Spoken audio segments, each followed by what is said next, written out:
Hello everybody, JT Viper here with a little teaser video. A trailer, if you will. You see, I recently published a video in which I criticized the positions taken and arguments put forward by Michael Rowlands in regards to the rising issue of gender identity legislation. The video was not, in my opinion, up to par with how I prefer to approach these sorts of topics, although I stand by the statements made in that particular piece of content. This video is a teaser for a much longer and more in-depth video, which will act as a primer for those of you who still are uninitiated into the world of identity politics and gender identity legislation. That video will inform you on the very real threat posed by the types of laws that have been and which are currently being passed on the topics of identity politics, with a specific focus on those dealing with gender identity and gender expression.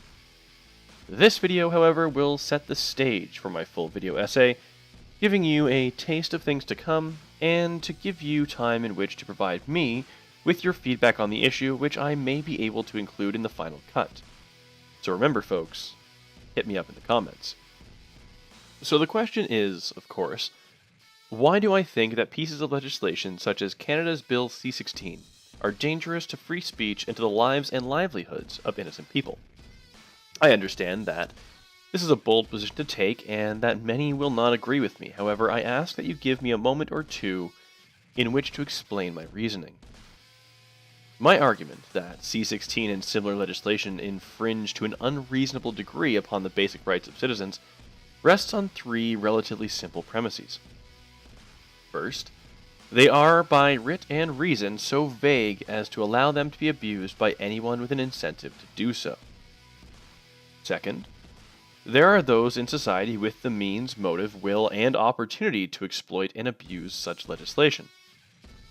Finally, when the justice system is abused by such people with the same identity politics-driven motivations, innocent people are unreasonably burdened and in effect punished for crimes that they did not commit solely on the basis of an accusation.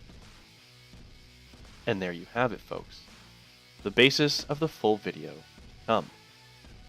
I'm not particularly sure how long it's going to take me to put this whole thing together, though I do expect it to be done most likely within a week, at most 2.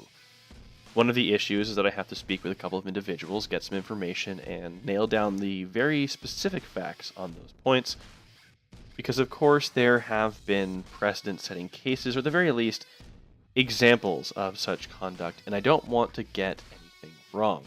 If I'm going to quote figures of financial cost, I would like to be able to demonstrate how I know these to be true.